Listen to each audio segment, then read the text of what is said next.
Panchayat two প্রধানমন্ত্রীর অনুষ্ঠানে এই মুহূর্তে আমরা এসে পৌঁছেছি পূর্ব মেদিনীপুরের সৈকত শহর দীঘাতে। রাজনৈতিক দিক থেকে দেখতে গেলে এই পূর্ব মেদিনীপুর কিন্তু যথেষ্ট তাৎপর্যপূর্ণ, কেননা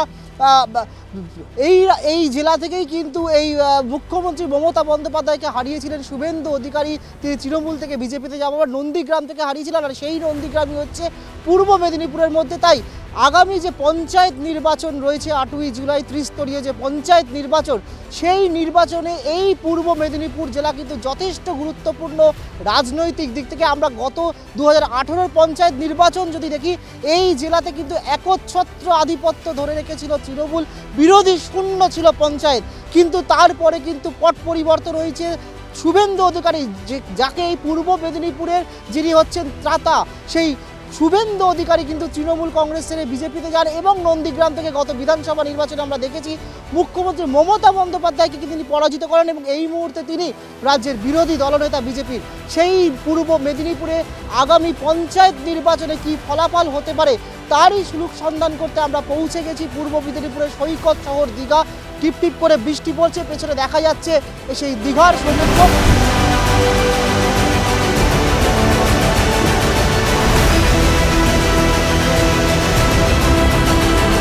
আর এই যে পূর্ব মেদিনীপুরের সফর, আমাদের কি হতে পারে এবারের এই পঞ্চায়েত নির্বাচনে পূর্ব মেদিনীপুরের ফল, এবং আমরা কোথায় যাব এই পূর্ব মেদিনীপুর সফরে, তার জন্য আমাদের সঙ্গে রয়েছেন আমাদের ট্রাইব টিভির পূর্ব মেদিনীপুরের সাংবাদিক চন্দন বারিক। চন্দনের কাছে চলে আসবো। চন্দন, সামনেই পঞ্চায়েত নির্বাচন রয়েছে, এই পঞ্চায়েত নির্বাচনে পূর্ব মেদিনীপুর এবং এই যে রামনগর থেকে শুরু করে গোটা পূর্ব মেদিনীপুর নন্দীগ্রাম কি হতে চলেছে এবং এখানকার মেন ইস্যুগুলো কি হতে চলেছে এবারের পঞ্চায়েত নির্বাচনে?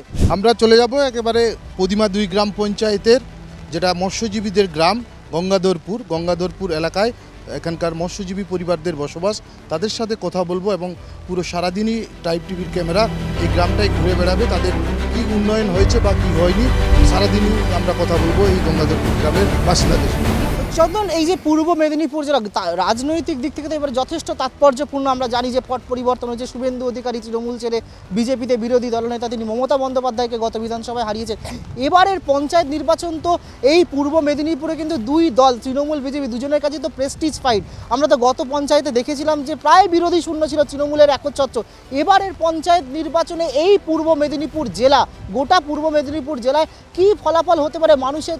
তোমরা তো 365 দিন ঘুরছো, কি মনে হচ্ছে মানুষ কি চাইছে? তৃণমূলই থাকবে নাকি নতুন পরিবর্তন চাইছে এই পূর্ব মেদিনীপুরের মানুষ শুভেন্দু অধিকারীর হাত ধরে?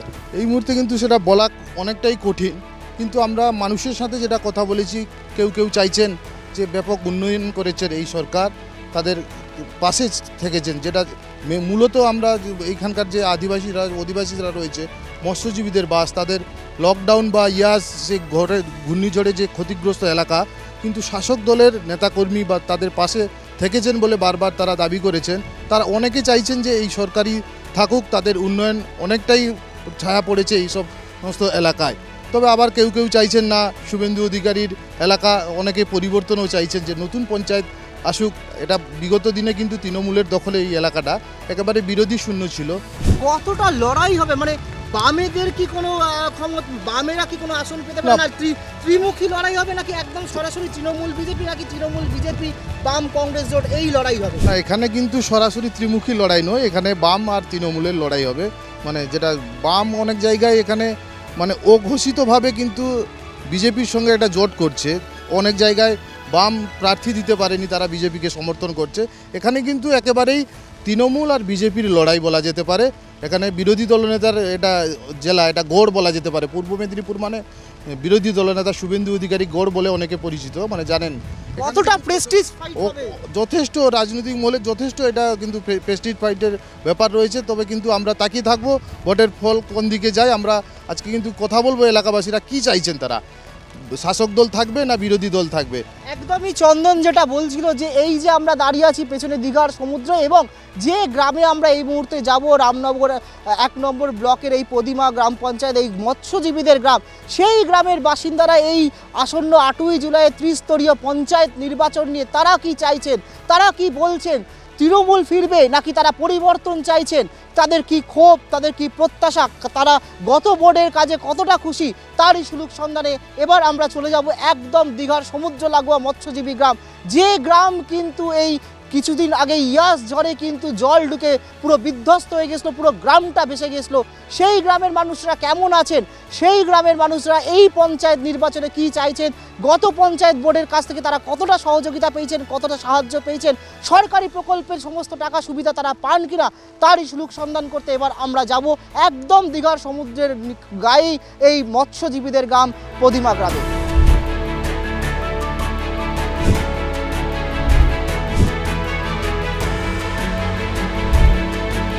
এই মুহূর্তে আমরা এসে পৌঁছেছি পূর্ব মেদিনীপুরের সৈকত শহর দীঘার একদম সি বিচের পাশেই, সমুদ্রের একদম ঠিক পাশেই গঙ্গাধারপুর গ্রাম। মূলত এই গ্রামটি হচ্ছে মৎস্যজীবীদের গ্রাম।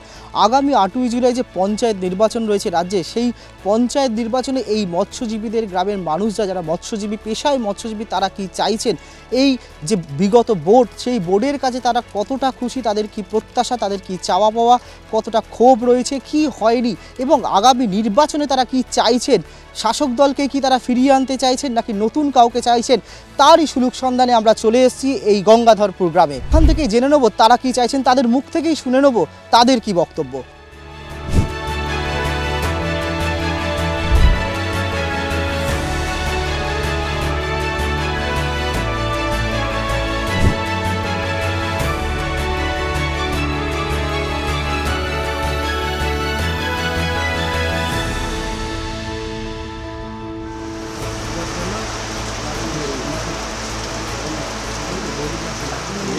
শুনুন, আমরা এই গ্রামের বাসিন্দা, একদম সমুদ্র উপকূলবর্তী উপস্থিত। তো আমরা ইয়াস ঝড়ে ক্ষতিগ্রস্ত, তো আমরা বেঁচে গেছি মমতা ব্যানার্জি এই বাঁধের জন্যে। এই বাঁধটাই আমাদের গ্রামটাকে বাঁচিয়ে দিয়েছে, না হলে কিন্তু আমাদের এই গ্রামে বসবাস করা খুবই কষ্টের ছিল, পালিয়ে যেত ছেলেপুলেকে নিয়ে। হ্যাঁ, মোটামুটি আমরা বর্তমান এই বাঁধের জন্যে খুব সুখেই আছি, ভালোই আছি, নিশ্চিন্ত মনে করছি। দাবি আমাদের গ্রামের রাস্তাঘাট হয়েছে যদিও, আর একটু প্রশস্ত, ড্রেনেজের ব্যবস্থাটা খুবই খারাপ, ড্রেনেজ হওয়া দরকার। হ্যাঁ, তো মোটামুটি আমরা ড্রেনেজের অভাবে খুব ভুগছি। আর কয়েকটা বাড়ি আছে যেখানে এখনও বাংলা আবাস যোজনা ঢোকেনি, তাদের বাংলা আবাস যোজনা হওয়ার দরকার আছে। এবং পানীয় জলের অভাব আছে, পানীয় জল এখনও আমরা সরকারিভাবে পানীয় জল যেটা পাওয়ার কথা আমাদের, সেটা আমরা পাইনি। আমরা এই তারা পাম্পের উপর নির্ভর করছি, এটা আমাদের বড্ড ঘাটতি। বিরোধী দল থেকে আমাদের এই গ্রামে আসতে দেখিনি। তো মোটামুটি আগে থেকে আমাদের এই গ্রামে যখন তৃণমূল করতেন তখন তিনি আসতেন, করতেন। বর্তমান তৃণমূল দল ছেড়ে অন্য দলে গেছেন, তাকে আর এখানে আসতে দেখিনি।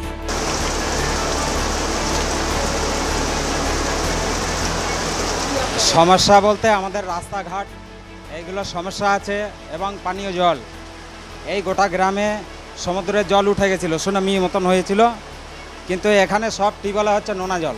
আমরা জল কিনে খাচ্ছি, এখনও সিল করা আছে বোতল। এখানে এটার কোনো কাজ হচ্ছে না। গঙ্গাধরপুরে এইগুলো কোনো কাজ হচ্ছে না। একটা ড্রেন নেই, একটা রাস্তা নেই, পানীয় জল নেই। এইগুলো হচ্ছে আমাদের সমস্যা। আমরা চাচ্ছি যে পঞ্চায়েত ভোট সামনে আছে, এই কাজটা যেন তাড়াতাড়ি হয়, এটা আমরা চাই। রেশন কার্ড, স্বাস্থ্যসাথী কার্ড ফাট এগুলো আছে। দেখুন, আমি চাই যে টিএমসি আসুক।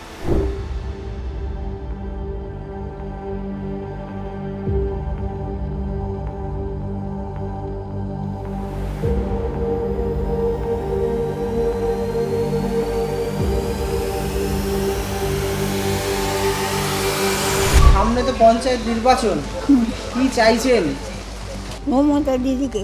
আপনারা খুশি যে পঞ্চায়েতে যে বোর্ড ছিল, যা কাজ করেছে পঞ্চায়েতের মানুষ? আমি বার্ধক্য ভাতা পাই, জল, রাস্তাঘাট, কোনো অসুবিধে নেই। আমরা মমতাকে চাই।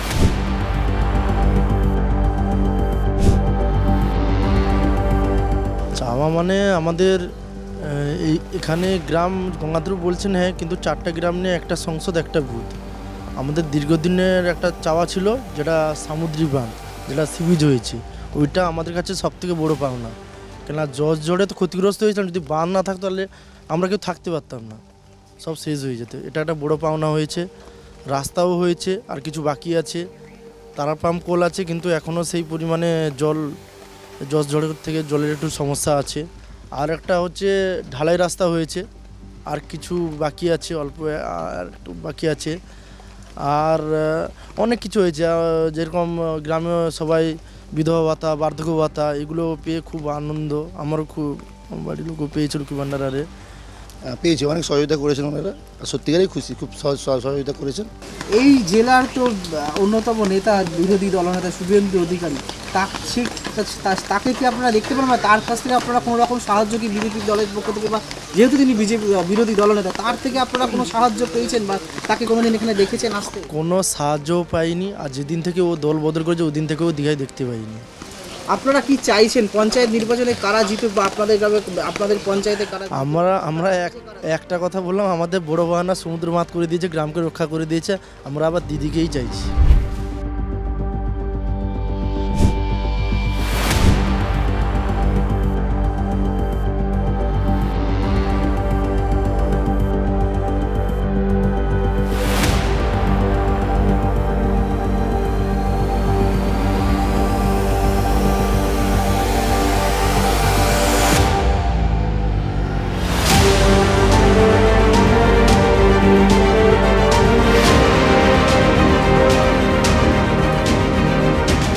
কি চাইব না, আমাদের ঘর দুয়ার বাড়ি ঘর নেই, সেই জন্য বলছি, আর কি চাইব?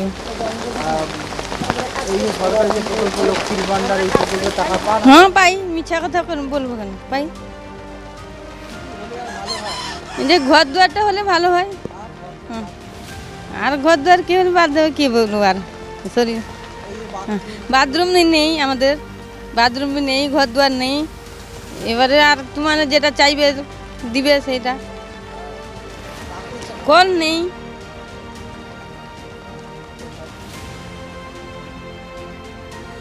যে পঞ্চায়েত ছিল তাদের পঞ্চায়েতের সাহায্য পেয়েছে? হ্যাঁ পেয়েছি। কি কি সাহায্য পেয়েছিল?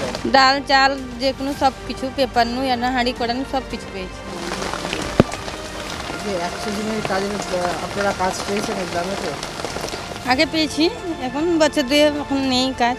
কি বলছে পঞ্চায়েতে বলেছিলেন? পেয়েছি। বলেছিল পঞ্চায়েত? এখন আসবে, যখন আসবে তখন কাজ হবে। আমরা এতক্ষণ কথা বলছিলাম একদম দীঘা সমুদ্র সৈকতের ঠিক পাশেই গঙ্গাধরপুর গ্রাম, সাধারণত মৎস্যজীবীদের গ্রাম। এই গ্রামের বেশিরভাগ মানুষের পেশাই হচ্ছে মাছ ধরা। তাদের কাছ থেকে আমরা শুনছিলাম আগামী পঞ্চায়েত নির্বাচনে তারা কি চাইছেন। তাদের মুখ থেকে যেটুকু আমরা শুনলাম, তারা মোটামুটি তারা পঞ্চায়েতের কাজে খুশি, রাস্তাঘাট হয়েছে, তো সমস্ত সরকারি প্রকল্পের সুবিধা তারা পাচ্ছেন। কিন্তু তাদের যেটা সমস্যা এখনও রয়ে গিয়েছে, যে ড্রেনেজ সিস্টেমের পাশাপাশি পানীয় জল এখনও তাদের টিউবওয়েলের জলে খেতে হয়, যেহেতু একদম সি বিচের ধারে, সেই কারণে টিউবওয়েলের জল নোনতা। তাই তাদের দাবি পরবর্তীতে বোর্ড আসবে পঞ্চায়েত নির্বাচনে জয়ী হয়ে, তাদের কাছে তারা যেন তাদের পানীয় জল টাইম একদম পাইপলাইন ওয়াটারের ব্যবস্থা করে দেন। এবং যেটা আমরা এতক্ষণ ধরে গ্রামের বিভিন্ন মানুষের সঙ্গে কথা বলে বুঝলাম, যে যেহেতু পূর্ব মেদিনীপুর হচ্ছে বিরোধী দলনেতা শুভেন্দু অধিকারীর গড় বলা হয়, সেই তারা কিন্তু এই গ্রামের মানুষরা কিন্তু বলছেন যে শুভেন্দু অধিকারীর কাছ থেকে তারা কোনো রকম সহযোগিতা পায়নি। তাদের ভরসা এখনও মমতা বন্দ্যোপাধ্যায়। তারা চাইছেন আগামী নির্বাচনে, আগামী পঞ্চায়েত নির্বাচনে এই পূর্ব মেদিনীপুরের এই গ্রাম, একদম দীঘা সমুদ্র সৈকতের পাশের যে গ্রাম, এই গ্রামের মানুষরা চাইছেন মমতা বন্দ্যোপাধ্যায়ের তৃণমূলই আবার ফিরে আসুক।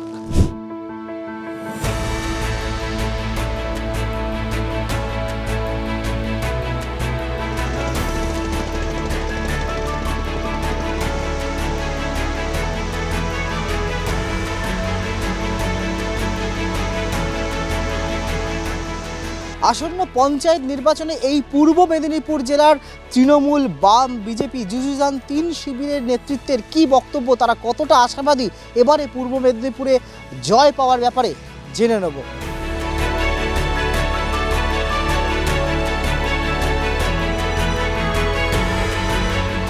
দেখুন, পূর্ব মেদিনীপুরে আপনাকে পিছলে পঞ্চায়েতের থেকে যদি আমরা ধরি 2018, তারপরে আমরা লোকসভা লড়েছি 2019, 2021 আমরা লড়েছি। 2021-এ এই কাঁথি সাংগঠনিক জেলার উপরে আমরা 4টে বিধানসভা পেয়েছি।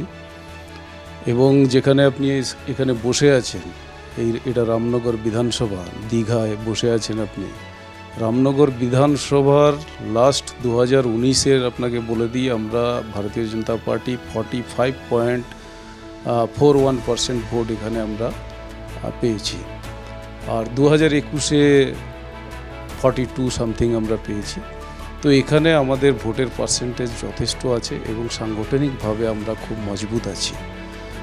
আর আমরা খুব প্রস্তুত। পূর্ব মেদিনীপুরে আপনি জানেন আমাদের মাননীয় বিরোধী দলনেতা শুভেন্দু অধিকারী আছেন, ওনার নেতৃত্বেও যেভাবে আমরা প্রস্তুতি নিয়েছি এবং আমরা খুব আশাবাদী। আমার জয় নিয়ে কোনো সংশয় নেই, কারণ আমি যেখানে দাঁড়াই কোনো আমি আমাদের এলাকার মধ্যে যে কোনো জায়গা থেকে আমি দাঁড়াই, আমি কোনো সময় নিজের কনস্টিটিউতে কোনো সময় সবসময় দাঁড়াইনি, আমি যেখানে দাঁড়িয়ে সেখানে জিতেছি। আমার একটা মানুষের সঙ্গে একটা পরিচিতি আছে, প্রত্যেক লোকের সঙ্গে কম বেশি আমার যোগাযোগ আছে এবং যখন যার বিপদ যখন যেখানে হয় সেখানে ছুটে যায়। অতএব আমার জয় নিয়ে কোনো ইয়ে নেই, ডাউট নেই। আমি এবং আমার অঞ্চলে মনে হয় আমার সবচেয়ে বেশি ব্যবধান আমি দিতে পারি। বিজেপি তো প্রার্থী খুঁজে পায়নি, যদি আমার অঞ্চল বলি আমার অঞ্চলে 15 নম্বর বুথে ওরা প্রার্থী দিতে পারেনি। যেসব প্রার্থী দিয়েছে বিভিন্ন জায়গা থেকে ধরে ধরে একটা ঘরে তার বউ, তার ছেলে, তার বাবা সবাই মিলে এক একটা ঘর থেকে 3-4 জন প্রার্থী দিয়েছে। তো তার যেখানে প্রার্থী নেই তারা কী করে বলে জিতবে? এখানে রামনগর তো একদম তৃণমূলের শক্ত ঘাঁটি। আর আপনারা সবাই জানেন যে রামনগরের মানুষ, প্রত্যেকে মানুষ তার নিজের ভোট নিজে দেয়। এখানে কোনো কেন্দ্র বাহিনী এলেও ক্ষতি নেই, কোনো বাইরে থেকে কিছু হলে ক্ষতি নেই, প্রত্যেকে ভোট প্রত্যেকে দেয়। দেখুন, আমাদের সম্পূর্ণ রাজ্য কমিটি থেকেই এবং নিচুতলা পর্যন্ত কোনো জায়গায় আমাদের সার্কুলারে বলা নেই যে রামেদের সঙ্গে অর্থাৎ বিজেপি আর এসএসের সঙ্গে কোনোরকম সমঝোতার কথা। এ জায়গায় আমরা দাঁড়িয়ে কঠোরভাবে সমদূরত্ব সমলাইন বজায় রেখেছি তৃণমূল এবং বিজেপির সঙ্গে। এককভাবে আমরা বামপন্থীরা এবং বাম কংগ্রেস জোট, এখানে যদিও আমাদের রামনগর বিধানসভায় কংগ্রেসের কোনো প্রার্থী বা কিছু নেই, কিন্তু এখানে বামফ্রন্ট একা লড়ছে এবং এককভাবে লড়ছে। বালুয়াড়ি হচ্ছে দীঘার ঐতিহ্য, এখানকার ঝাউবন, কেয়া জঙ্গল এগুলো হচ্ছে দীঘার ঐতিহ্য। কিন্তু এই 2011 থেকে হয়েছেটা কি? তৎকালীন আমাদের সময় আনন্দদেব মুখোপাধ্যায় এখানকার চেয়ারম্যান ছিলেন। তৃণমূলরা এসে কখনো শিশির অধিকারী করেছেন, কখনো জ্যোতির্ময় বাবুকে করেছেন, ওনাদের দলের অখিলবাবুকেও কোনো সময় করেছেন ওনাদের চেয়ারম্যান। তাতে আমাদের কোনো দুঃখ নেই, ওনাদের করুন। যদি আরও ভালো লেভেলের কোনো নেতা থাকে তাকে চেয়ারম্যান করুন, কোনো সমস্যা নেই। কিন্তু সম্পূর্ণ বৈজ্ঞানিকভাবে এখানকার এই দীঘা এলাকার বালুয়াড়ি কেটে সাফ হয়েছে, ঝাউ জঙ্গল কেটে পরিষ্কার হয়েছে, কংক্রিটের পাহাড় করে দিয়েছে এবং এই পরিবেশটাকে ধ্বংস করেছে।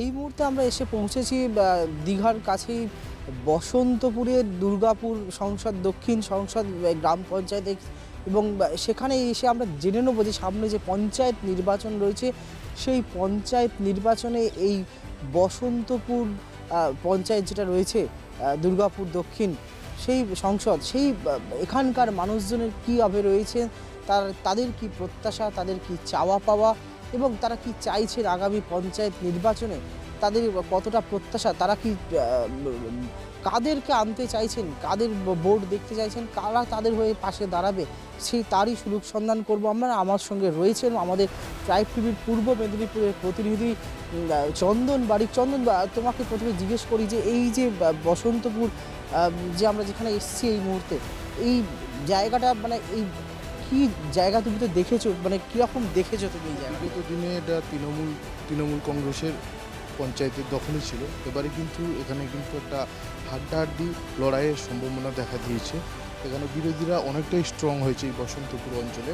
এখানে উন্নয়ন বলতে এখানে বেশ কিছু সমস্যা রয়েছে। আমরা আজকে ঘুরে দেখব, এই গ্রামের মানুষের সাথে কথা বলবো, এখানকার কী কী খামতি রয়েছে এখনও সেই সব দিক খতিয়ে দেখবো। তবে এখানে কিন্তু ভোটের লড়াই কিন্তু হাড্ডাহাড্ডি হবে। শুনতেই পেলাম যেটা আমাদের প্রতিনিধি, পূর্ব মেদিনীপুরের প্রতিনিধি চন্দন যেটা বলছে যে আমরা সত্যি সকাল থেকে ঘুরছি এই পূর্ব মেদিনীপুরের বিভিন্ন জায়গায়, কিন্তু এই প্রথম এখানে এসে কিন্তু আমরা সেইভাবে কিন্তু বিরোধীদের পতাকা, বিজেপির পতাকা আমরা রাস্তায় দেখতে পাচ্ছি, নির্দল প্রার্থীর পতাকাও দেখতে পাচ্ছি এবং রাস্তায় আস্তে আস্তে আমরা বামেদের পতাকাও, সিপিএমের পতাকাও দেখতে পেলাম। তাহলে যেটা চন্দন যেটা বলছিল, এই যে বসন্তপুর দুর্গাপুর দক্ষিণ সংসদ 65 নম্বর বুথ, যেখানে আমরা রয়েছি, যে রাস্তা দিয়ে আমরা হাঁটছি, সেখানে কিন্তু এবারের পঞ্চায়েত নির্বাচনে কিন্তু লড়াই হবে শিয়ানে শিয়ানে, কেউ কাউকে জমি ছেড়ে দেবে না। তবে এই বসন্তপুর অঞ্চলের মানুষ এবারের পঞ্চায়েত নির্বাচন নিয়ে কি ভাবছেন, তাদের কি চাওয়া প্রত্যাশা, সেটাই এবার আমরা শুনে নেব তাদের মুখ থেকেই। আজ কতটা পেয়েছি বলতে, এই যে ঢালাই রাস্তাটা হয়েছে এইটাই, যা সেই পাশ দিয়ে গেছে ওয়াটার সাপ্লাই পাইপ, জলের লাইন, আমার 2 ভাই পেয়েছে, আমি পাই। এইটা এখানে গেছে, এখান থেকে এইটা কত আর পাই, জল পাইনি। দাবি দাবা তো আমরা যে অনেক কিছু, আমাদের একটা বাথরুম দেয়নি, এই যা ঘর দেখছেন ইন্দিরা আবাসন, এই ঘরগুলো দেখছে না। আর জব কার্ড করতে দিয়েছিলাম, তাও হলো না। আর আপনার ওই যে 100 দিনের কাজের তাতেও পাইনি। আমি আজকে যত বছর ধরে তৃণমূল এসছে বা আমার থেকে, ভোটারের থেকে এক দানা কিছু অঞ্চল থেকে সুযোগ সুবিধা পাইনি। একটা দানা বীজ হোক কোনো বা সরকারি যে বিয়ে থেকে, সেটা আমি পাই। কিচ্ছু দেয়নি, কিচ্ছু দেয়নি, কিচ্ছু দেয়নি, কিচ্ছু দেয়নি। ব্যক্তিগত দিয়েছে, কোনো অঞ্চলের নিজের থেকে যা রেশন দিয়েছে এইটাই।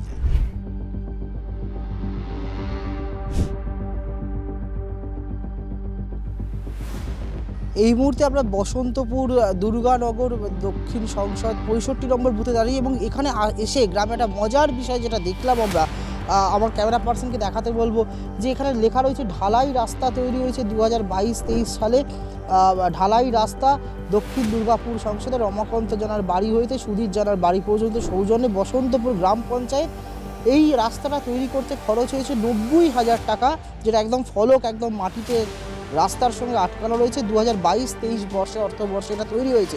মজার বিষয় হলো যেটা, যে প্রায় 20 পা এই ঢালাই রাস্তা, 20 থেকে 25 পা এই ঢালাই রাস্তা তৈরি হয়েছে মাত্র, এবং তার বাজেট দেখানো হয়েছে, এই রাস্তা তৈরি করতে খরচ দেখানো হয়েছে 90,000 টাকা দেখানো হয়েছে বাজেট। মাত্র 20 থেকে 25 পা দূরত্বের একটি ঢালাই রাস্তা, সেই ঢালাই রাস্তা বাজেট দেখানো হয়েছে, মানে খরচ হয়েছে এই রাস্তাটা তৈরি করতে 90,000 টাকা। আরেকটু এগিয়ে গেলেই আমরা দেখতে পাবো, ঠিক আপনাদের দেখাবো আমরা, যে আরেকটু আমরা ঠিক প্রথম ফলকটা থেকে দ্বিতীয় ফলক অবধি আমরা এলাম। আমার ক্যামেরা পার্সনকে দেখাতে বলবো যে এইখানে কিন্তু এই রাস্তাটা শেষ হয়ে গিয়েছে। এইটুকু রাস্তা আমরা 20 থেকে 25 পা হেঁটেছি, মাত্র 25 পা সেই রাস্তা তৈরি করতে, কংক্রিটের রাস্তা, ঢালাই রাস্তা করতে খরচ হয়েছে 90,000 টাকা। ঠিক তারপর থেকেই আবার একটা ফলক দেখতে পাচ্ছি, একই ফলক, সেটার জন্য খরচ দেখানো হয়েছে 1.5 লক্ষ টাকা। মানে গ্রামবাসীরা যেটা অভিযোগ করছেন, যে অভিযোগ বিরোধীরা বারবার করে আসছেন, যে শাসক দলের বিরুদ্ধে, এবং যে বিগত যে পঞ্চায়েত ছিল, বর্তমান যে পঞ্চায়েত রয়েছে শাসক দল তৃণমূলের যে পঞ্চায়েত, তারা এইভাবে সরকারি অর্থ লুট করেছে বলে এই গ্রামের বাসিন্দাদের অভিযোগ। তারা বলছেন যে তারা কেউ কোনো সরকারি প্রকল্প, যে একাধিক সরকারি প্রকল্প, লক্ষ্মীর ভাণ্ডার ছাড়া সেইভাবে কোনো প্রকল্প পাননি। জলের সমস্যা রয়েছে, টিউবওয়েল থাকলেও সেখানে জল পড়া না, এবং পাশেই যে পুকুর রয়েছে সেই পুকুরগুলোতেও কোনো খনন হয় না। 100 দিনের কাজ থেকে শুরু করে আবাস যোজনা, কোনো টাকাই তারা পান না, কোনো কিছুই তারা পান না। এই যে রামনগরে যে বিধায়ক, আমাদের মন্ত্রী, রাজ্যের মন্ত্রী অখিলগিরি, তার বিধানসভা কেন্দ্রের মধ্যেই পড়ে এই বসন্তপুর দুর্গাপুর দক্ষিণ সংসদ 65 নম্বর বুথ, এবং এই পঞ্চায়েতে সেইভাবে কোনো উন্নয়নের ছবি কিন্তু দেখা যাচ্ছে না বলে এখানকার গ্রামবাসীরা অভিযোগ করছেন। আমরা আরও গ্রামবাসীদের সঙ্গে কথা বলবো, এই আগামী যে পঞ্চায়েত নির্বাচন রয়েছে সেই নির্বাচনে তাদের কি চাওয়া পাওয়া, সেই নিয়ে কিন্তু এই বসন্তপুরে এই দুর্গাপুর দক্ষিণ সংসদ 65 নম্বর বুথের এই যে পঞ্চায়েত, সেই পঞ্চায়েতের আরও বাসিন্দাদের থেকেই আমরা শুনে নেব তাদের কি ক্ষোভ, চাওয়া পাওয়া এবং প্রত্যাশার কথা।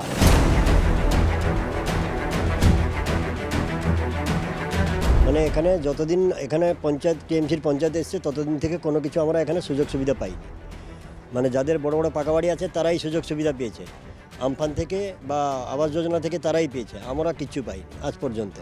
আমাদের আবাস যোজনা যদিও হয়েছিল তাকে কেটে দিয়েছে, শুধু বালি এসে পড়েছিল, আমাদের ঘর কেটে দিল। জব কার্ড করলাম তাও পাইনি, বার্ধক্য ভাতা তাও পাইনি, 100 দিনের কাজ তাও পাইনি। ওটা মানে শর্টকাটে মেরে দিয়ে গেছে, মানে কদিন পরে ওটা ফেটেও গেছে রাস্তা।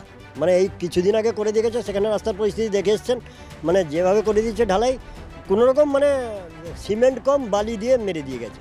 আমাদের দাবি রাস্তা এবং জল এবং আমাদের এই যে জব কার্ড বা 100 দিনের কাজ, এই সব জিনিসে আমরা খুব বঞ্চিত, মানে আমরা কিছু পাইনি।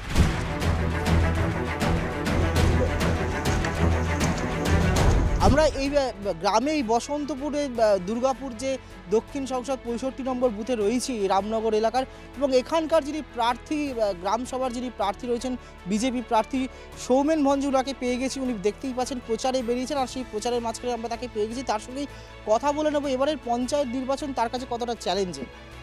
অবশ্যই চ্যালেঞ্জিং একটা ম্যাটার, কারণ পুরো পশ্চিমবাংলা জুড়ে যে দুর্নীতি এবং যে ভ্রষ্টাচারের রাজনীতি চলেছে গত 15-12 বছর ধরে, তার বিরুদ্ধে কিন্তু মানুষের জনমত আমরা গড়ে তুলতে সক্ষম হয়েছি এবং আশা রাখছি আগামী পঞ্চায়েতে আমরা অবশ্যই সংখ্যাগরিষ্ঠতা লাভ করব এবং মানুষকে যাতে আমরা পরিষেবা দিতে পারি সেই জায়গায় আমরা পৌঁছাবো। আপনি আপনার জয়ের ব্যাপারে কতটা আশাবাদী এবং কেন আপনি আশাবাদী জয়ের ব্যাপারে? আমরা 100% আশাবাদী। আমার সঙ্গে রয়েছেন আমার পঞ্চায়েত সমিতির প্রার্থীও, আমাদের এক্স প্রধান দীপক দা। তো এই দিক দিয়ে আমরা 100% আশাবাদী, কারণ মানুষের ভেতরে বিজেপি কিন্তু বসতি লাভ করেছে। কারণ মানুষ চায় যেভাবে কেন্দ্রীয় সরকারের উন্নয়নের ধারা পুরো দেশ জুড়ে বর্ষণ হয়ে চলেছে, সেই ধারা যাতে পশ্চিমবঙ্গেও চলতে পারে তার জন্য কিন্তু মানুষের জনমত আমরা পেতে চলেছি এবং ম্যান্ডেট নিয়েই আমরা আসতে চলেছি। তার জন্য শুভকামনা অবশ্যই আমাদের গ্রামবাসীদেরকে জানাবো, আগাম অভিনন্দনে জানাবো, কারণ ওনারা এগিয়ে আসতে পেরেছেন, শুভ চিন্তাভাবনা করছেন এবং আমরা যখন প্রচারে যাচ্ছি আমরা অনেক বেশি পজিটিভ রেসপন্সও পাচ্ছি। তো তার জন্য আমরা 100% আশাবাদী। আমাদের সঙ্গে রয়েছেন এই বসন্তপুর দুর্গাপুর দক্ষিণ সংসদের 65 নম্বর বুথে পঞ্চায়েত সমিতির প্রার্থী বিজেপি প্রার্থী দীপক চন্দ্র, তার সঙ্গেও কথা বলে নেব। দীপকবাবু, আপনি তো ভোটে দাঁড়িয়েছেন, আপনি আপনার জয়ের ব্যাপারে কতটা আশাবাদী? আমি 100% আশাবাদী। এবার অনেকদিন পরে এই পঞ্চায়েত সমিতি এলাকায় পদ্মফুলের জয় জয়কার হবে। গত পঞ্চায়েত নির্বাচন 18-র যে পঞ্চায়েত নির্বাচন হয়েছিল তাতে আমরা দেখেছিলাম গোটা জেলা জুড়ে আপনাদের পূর্ব মেদিনীপুর জেলাতে প্রায় বিরোধী শূন্য প্রায় হয়ে গিয়েছিল। সেই জায়গায় দাঁড়িয়ে এবার আপনারা এতটা আপনার নিজের জয়ের ব্যাপারে এতটা আত্মবিশ্বাসী হচ্ছেন কিভাবে? আমরা সবসময় গণদেবতা বিশ্বাস করি, এই গণদেবতার উপর আমাদের আস্থা আছে। এই এলাকায় জনসংযোগ থেকে শুরু করে সাধারণ মানুষের যোগাযোগ, বিভিন্ন বিষয়ে আমরা মানুষের উপর আস্থা রেখে এই কথা বলছি যে মানুষ আমাদের পক্ষে রাজি হবে। পরবর্তীকালে রাজনৈতিক পালাবদল এবং শুভেন্দু অধিকারীর বিজেপিতে আসা এই রাজ্যের তথা আমাদের বিধানসভা এলাকা আর পূর্ব জেলায় নিশ্চয়ই বিজেপির কর্মী নেতৃত্ব প্রত্যেকের মধ্যে একটা বাড়তি অক্সিজেন পেয়েছি আমরা, এবং আমরা আগামী দিনে এই জয়ের ব্যাপারে 100% আশাবাদী। মানুষের কাছে যদি আমরা পৌঁছাতে পারি, মানুষের সঙ্গে যদি মিশতে পারি, আমাদের কথা বলতে পারি, প্রতিটা পরিবারের প্রত্যেকটা মানুষ আমাদের সঙ্গে স্বতঃস্ফূর্তভাবে সহযোগিতার হাত বাড়িয়ে দিচ্ছে। যে আমরা সিপিএমে ছিলাম, সিপিএমকে দেখেছি, মানুষের সঙ্গে ওরা মিশে কাজ করত। এখন যে রাজনৈতিক দল আছে, যে দুটো রাজনৈতিক দলকে দেখতে পাচ্ছি তাদেরকে আমরা ভয় করি। রুটি রুজির দায়ে আমরা চুপচাপ থাকছি, কিন্তু ব্যালট বাক্সে আমরা আমাদের পরিচয় দেব। আমরা চাই সিপিএম ফিরে আসুক।